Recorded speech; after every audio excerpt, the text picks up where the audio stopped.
انسى كل اللي شفته في السينما السنين اللي فاتت. سنة 2026 مش مجرد سنة عادية، دي السنة اللي هيرجع فيها نولان بملحمة تاريخية، وروبرت داوني جونيور هيصدمنا في دور دكتور دوم. يعني احنا قدام موسم تاريخي في البوكس اوفيس. النهارده انا جمعت لك اضخم 10 افلام هينزلوا في 2026 وهيقلبوا موازين السينما كلها. انا مصطفى روبي ودي قناة رشح لي فيلم، ومن غير تضييع وقت يلا بينا نبدأ.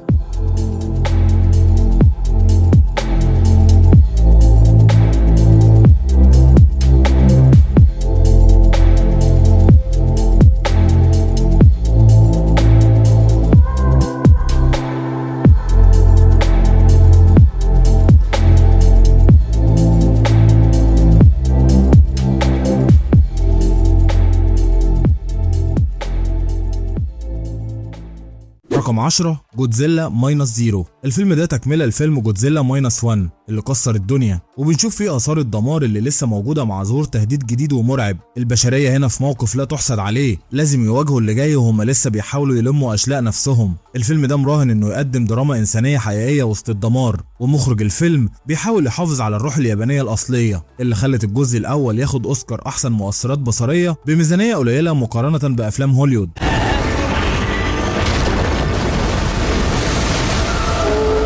If their operation fails, maybe we'll finally get to use it. Third drop. Repeat. Abort third drop. رقم 9 كولوني. في مؤتمر للتكنولوجيا الحيوية، دكتور بيشوف بعينه انتشار فيروس قاتل بسرعة البرق. المكان بيتقفل على اللي فيه، والنجاة بتبقى معركة ضد تهديد بيتطور كل ثانية. الفيلم ده بيلعب على وتر الفوبيا من الأوبئة، وتصويره بيعتمد على أسلوب الفاوند فوتج في بعض اللقطات عشان يحسسك إنك محبوس جوه المعمل معاهم. 이거 탄생이야.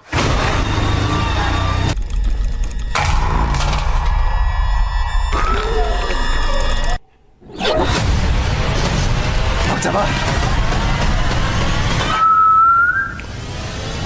رقم 8 سبايدر مان براند نيو داي. بيتر باركر دلوقتي عايش وحيد ومنسي، والضغوط حواليه بدأت تغيره من جوه، ومع ظهور عدو جديد وقوي بيضطر يواجه تحول خطير ممكن يغير شخصيته للأبد. الفيلم ده هينقلنا لمرحلة نضج أكبر في حياة سبايدر مان بعد أحداث نو واي هوم، والكل مستني يشوف إزاي بيتر هيتعامل مع حياته وهو حرفيا ملوش حد في الدنيا، وإيه شكل البدلة الجديدة اللي الكل بيتوقع إنها تكون مفاجأة. Something bad was gonna happen and the only way to stop it was to make everyone forget about me. Because I'm not just Peter Parker. I'm Spider-Man.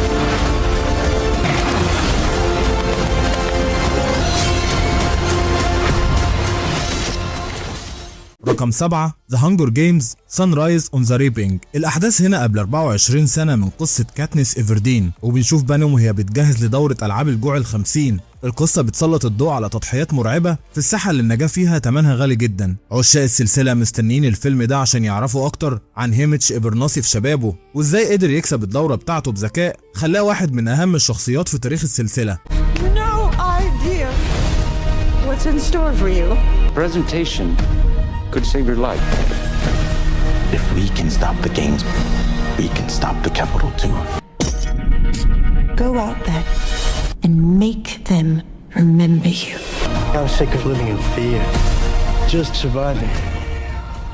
رقم 6 ماندلوريان اند جروجو. دين ديجارن وجروجو في رحلة جديدة في المجرة، أخطار جديدة وأعداء قدام بيرجعوا من تاني، وعلاقتهم بتتحط تحت اختبار في مهمة ممكن ترسم مستقبلهم ومستقبل المجرة كلها. بعد نجاح المسلسل الرهيب، دي أول مرة السلسلة ترجع للسينما من فترة، والرهان هنا إننا نشوف معارك فضائية أضخم بكتير بفضل ميزانيات أفلام السينما العملاقة. The Mandalorian bounty hunter and a child.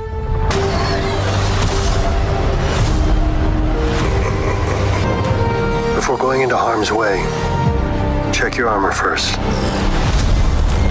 Strap in. What happens when you're not there to protect him? رقم 5 ايفل داد بيرن. بعد ما بتخسر جوزها، ست غلبانه بتروح لبيت اهل جوزها عشان تلاقي شويه راحه، بس الموضوع بيتحول لكابوس لما بيبداوا واحد ورا التاني يتحولوا لموتى شيطانيين. هناك بتكتشف ان العهود اللي خدتها على نفسها وهي متجوزه لسه مكمله معاها حتى بعد الموت. الفيلم ده هو الجزء الجديد في السلسله الاسطوريه ايفل داد، والمميز هنا انه بياخد الرعب المكان مقفول وبيت عيله، وده بيزود احساس الخنقه والخوف. استعدوا لمشاهد دمويه ومؤثرات ممتازه زي اللي اتعودنا عليها في السلسله دي، ومن غير استخدام مبالغ فيه للجرافيك عشان الرعب يوصل لك حقيقي. grandfather believed. United.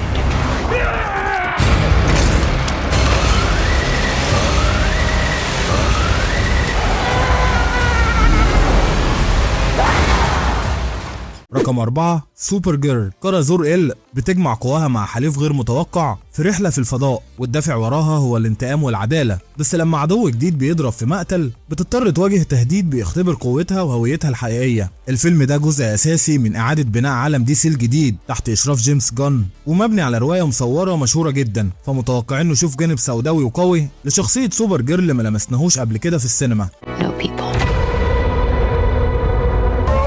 Crypto and I at least had each other. Honestly, I thought we were lucky. He has 3 days. You cannot give up on me.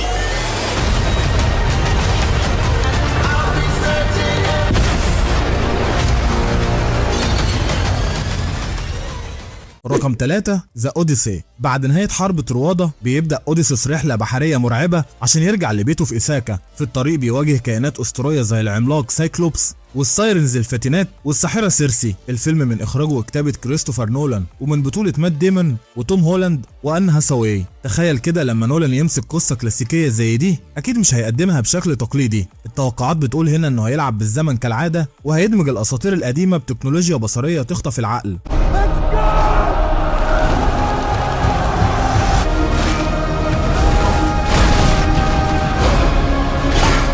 I can still save them. That world is gone. Keep us straight!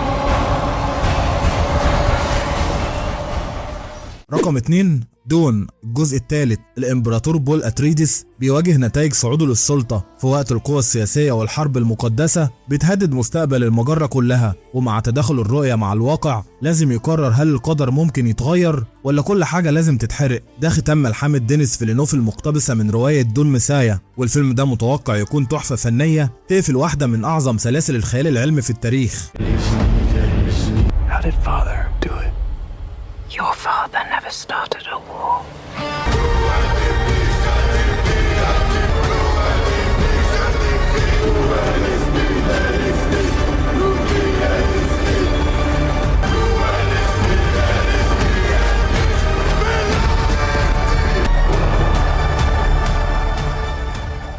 رقم 1 افنجرز دومسداي. اقوى ابطال الارض بيتجمعوا من تاني عشان يواجهوا تهديد ممكن يدمر كل حاجه. الوقت بيخلص والفوضى بتنتشر، والمعركه الجايه هي اللي هتحدد مصير الكون كله. طبعا الكل عارف ان الحدث الاهم هنا هو رجوع روبرت داوني جونيور، لكن المره دي في دور الشر دكتور دوم، وده اللي هيخلي المواجهه ليها طعم تاني خالص لمحبين عالم مارفل.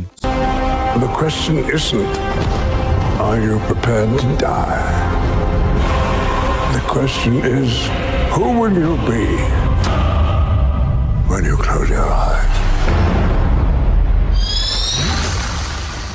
ودي كانت نهاية الفيديو. قول لي في التعليقات من وجهة نظرك ايه الفيلم اللي هيسيطر على سنة 2026، وما تنساش تعمل لايك للفيديو. ولو بتحب النوع ده من الفيديوهات اشترك في القناة عشان يوصلك كل جديد عن اخبار السينما والافلام اول باول. اشوفكوا على خير.